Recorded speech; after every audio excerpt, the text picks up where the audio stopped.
I just want to show you what a prep and what a six-player game would look like in Cosmic Encounter. And you've seen a lot of the stuff I've done already. You start out with the hexes. This is called the warp. This is where your dead guys go temporarily. Your dead alien beings. And, okay. This is the rest of the hexes here. Each player gets a home system, planetary system, their hex. This is where their star disk would go to show their color. These are the 5 planets where they put their alien beings, and I'm going to get those things out here in a sec. During the game setup, there's 20 tokens for each player. This is yellow, and you have to put 4 of your representative alien beings, your tokens, on each of your 5 planets, spread out equally like that. And everybody else would do that too, but I didn't do it for the other ones. There's red there, blue, silver, green, and gold would be there. Each player has 4 star discs. This is the star for the system. And you can see I laid them out for the other ones so you can tell what system you're attacking by color.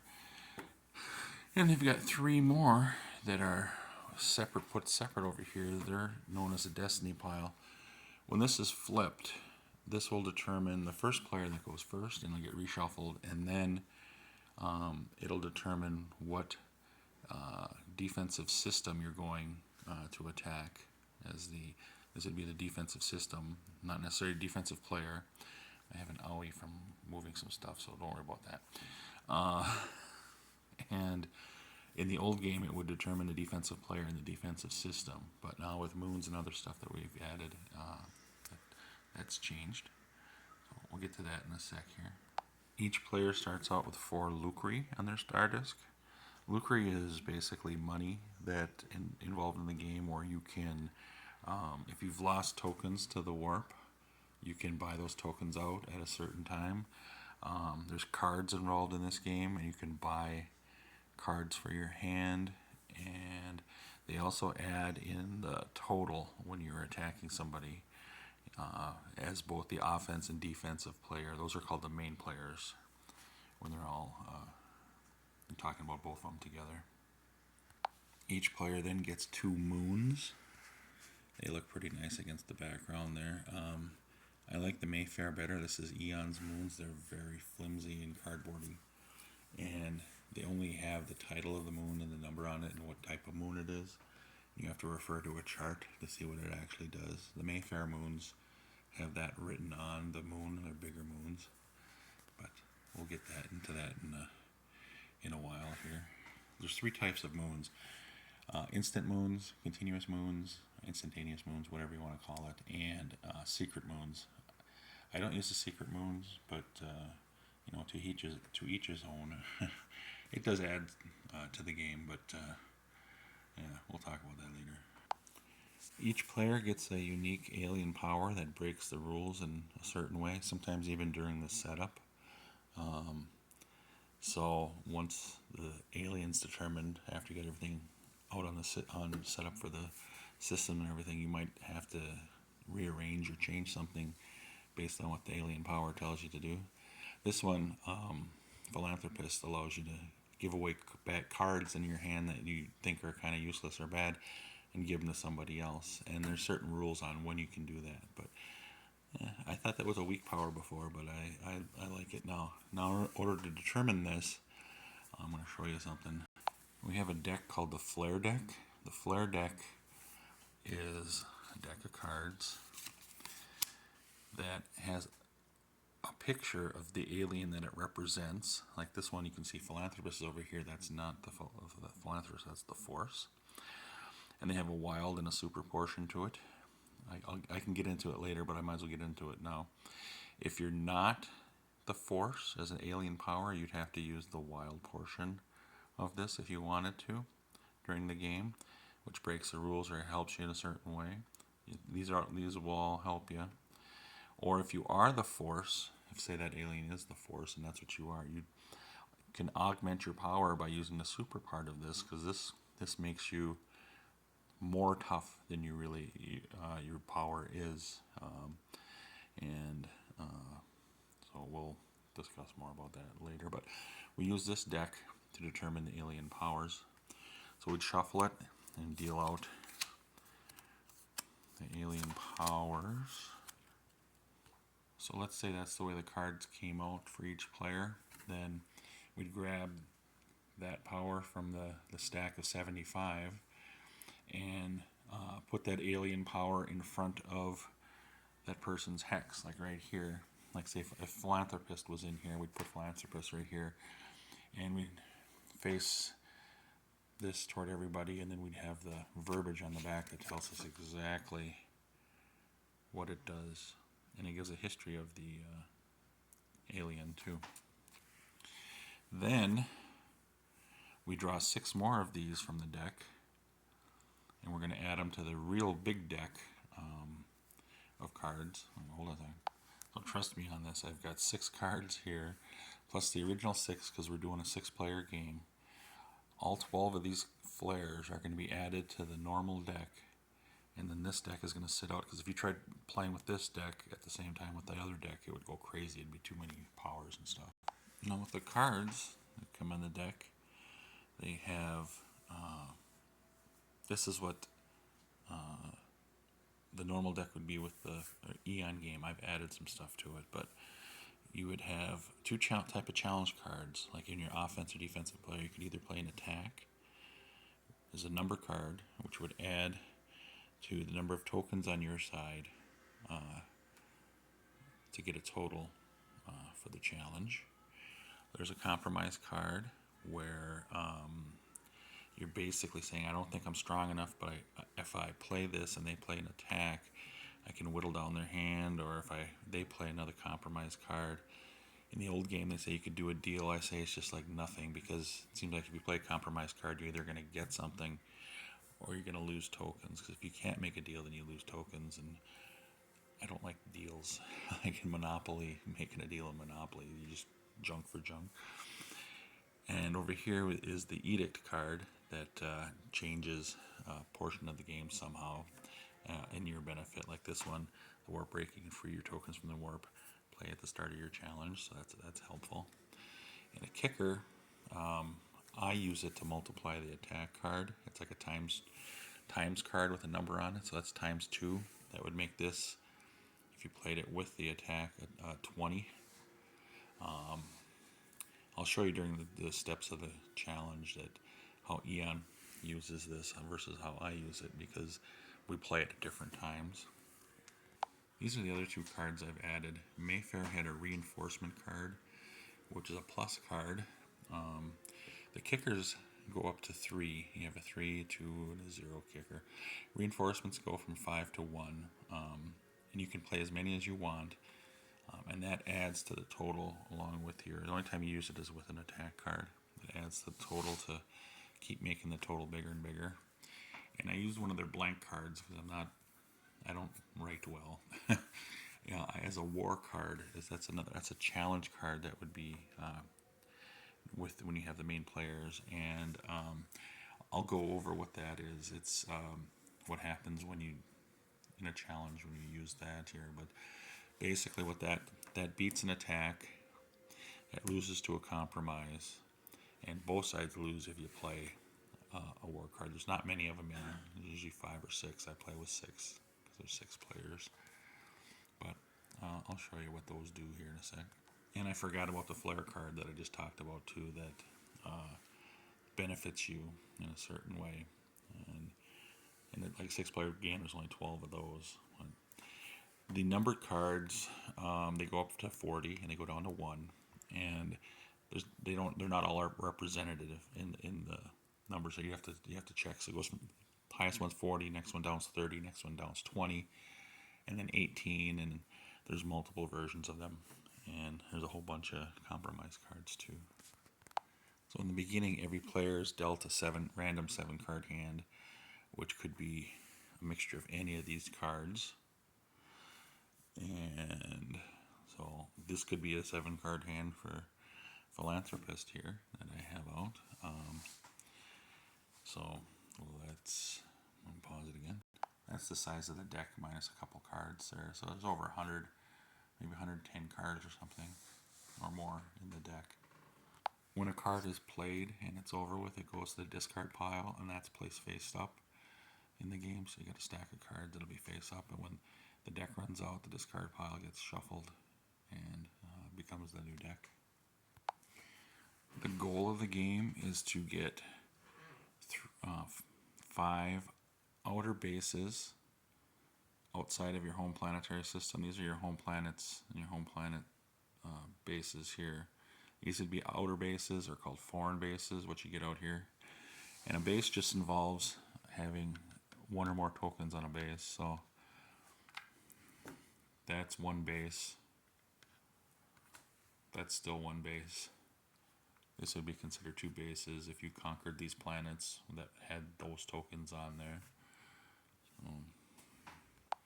If during the game in your home planetary system you get kicked off of the majority of your planets, like say it'd be 3. So let's say you don't have tokens there anymore, you just have 2 bases in your home planetary system. You lose the use of your power. It would be turned upside down, and then you just don't have a advantage with the power when you're playing. But there's ways of gaining these planets back by attacking and stuff. If that happens, you get your 3 or more bases back in your home system. You get your power back. As long as I got the Destiny pile out here, this would determine in the beginning what player goes first out of all these players here. So let's just say I cheated there. I put yellow on top. Yellow would go first. This would go back here. They'd all get reshuffled, and then you'd find out who you're going after, in what system you're going after stuff. In a challenge, here's what happens when people play the challenge cards, the 3 types of challenge cards, which I kind of have down here. In this scenario, it would be you're adding the attack card plus all the tokens on your side. I say that because there's a thing called allies I'll tell you about in a little bit. The players that aren't involved as main players, offensive, defensive, can get involved as allies if you invite them. So it would be that attack plus all the tokens on your side plus your Lucre that's on the star disc. You don't have to spend it. It's just adds to your side's total. And then there's other things that they can add, like I said before. A kicker. Let's say there's only 4 and 4 tokens on each side, it'd be 14 versus 10. This person in the Eon game, you play this kicker way before you even play the attack cards, and it can affect a war card or a challenge card. I don't play that way, but how I've been playing it is after you play, let's say if I have it like this, if this person's low and needs more, that would be a 12 versus a 10 now, and the attack, this person would be low. You only can play 1 kicker, and it has to come right after that first challenge card that you play, attack card that you play. So if he had another kicker, he could play a kicker down here on that, or the reinforcements I talked about before. You can play as many reinforcements as you want, one at a time after. Keep going if you've got the total that works out for you. Offense has to overcome the defense, so if it's a tie in the total, the defense wins. So here, that would be 12 plus the 4. There's another 12 plus the 4. If he was, it depends on who's the defense here. It's a tie so far, but there could be more reinforcements by both sides that are played here to increase the total. And we're assuming he's got 4 Lucre too on that one. So, okay, pause. Attack versus compromise. Attack would win, but compromise, player play the compromise card for as many tokens as they lost as the offense or defensive player. They would get that amount of cards from this player's hand. So they're dwindling their hand that way. So that's kind of nice. In this situation, Eon would have you make a deal.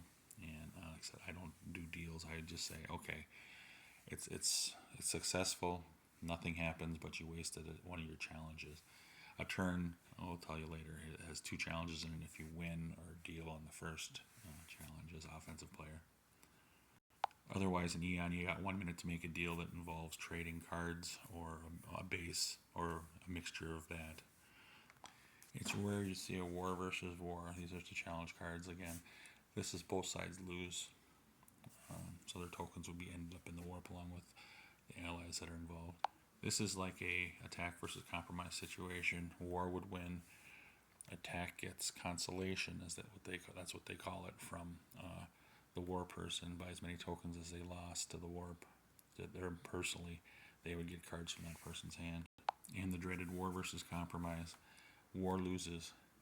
Compromise gets, for as many tokens as they committed that didn't lose, that are of theirs, that are in the challenge, they get consolation from War's hand.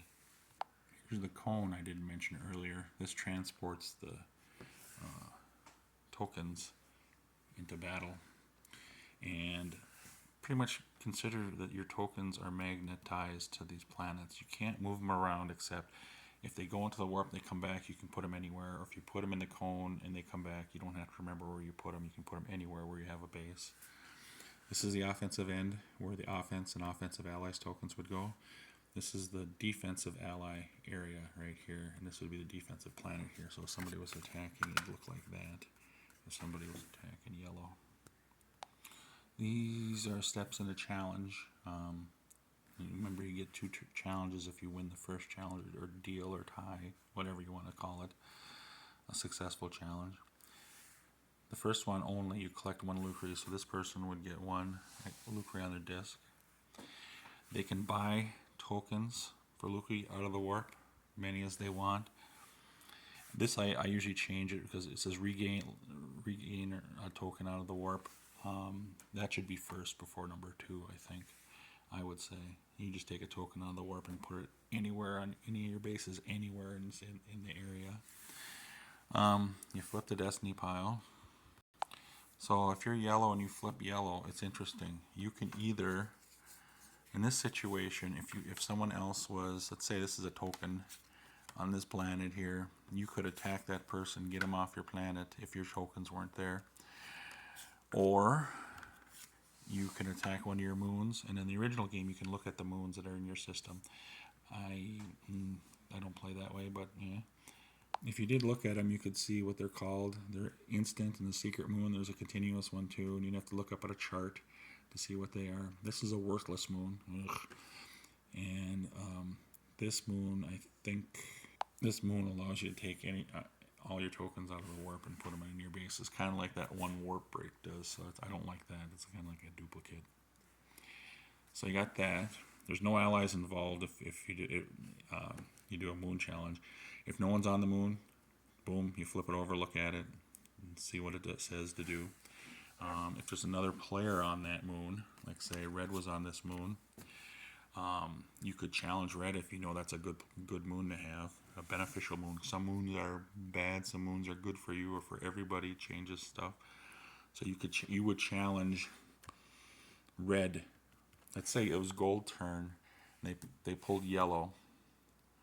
They can challenge either the yellow planets or they could challenge the moons. And if someone's on the moon, this would be the defensive player for the moon. Moons do not count, bases do not count toward the win either. Okay, so let's say we flip silver. We would take our cone and determine if we want to do a moon in the silver system or go for a planet. And you can put 1 to 4 tokens in the offensive side of the moon or cone. Same thing if it's a moon challenge, you can put 1 to 4 tokens. Let's just say he's going to do 1. If he's not sure, you can do 1 token there. Now, since yellow is the offensive player and silver is the defensive player, the mains can buy cards from the deck for up to 4 of them with Lucre, on a 1-to-1 basis. Then the person points the cone. If they said moon, they got to point at a moon. If they said planet, they point at one of the planets over there. Then the main players can say, I'm open for allies if you want to ally with me. The offensive allies, let's say that's a token, would gain the base with yellow if they win. The defense If they win from up to 1 to 4 here, would get either cards from the deck or tokens from the warp. They wouldn't get a base on the defensive planet. And that could be a mixture. They could do 2 and 2, 1 and 1, or 1 and 3, 3 and 1, whatever. Allies can accept or decline. And the mains can say, nah, I don't want you. Here they list play kickers. That's why I showed you where the kickers go. Everybody plays challenge cards face down, the two main players, offense, defense. Then they reveal, and then they determine the outcome. Like I said before, if yellow wins, he gets the second challenge. If yellow doesn't win, then it passes clockwise. To be red would be the offensive player. At some point, you can run out of challenge cards. Like say here, there's no challenge cards here. If you're a defensive player, when that happens, you throw these away. You could play them if you could play the edict or whatever, or the flare. And edicts get played, and once they're done, they go to the discard pile. The flares, once you notice them, you play them stuff. The difference of them, they come back into your hand, stay in your hand till you lose your cards in your hand. So if it's defense, these would go. They get a new 7-card hand. If you're offense, only at the start of your turn. Up here, if you're out of challenge cards, you get a new hand. Otherwise, if you lose it like on the second challenge that you're starting or during the challenge, you lose your turn. You don't have challenge cards, and play would pass to the next player. Alien powers can come into play anytime what they say on the card. Same with the edicts and flares, and same with the moons. As long as if you have a token on the moon, if it's continuous, that thing keeps happening, whatever it is. If it's instantaneous like this, it just happens once. Okay, I'm cutting it there because I'm running out of time. The end.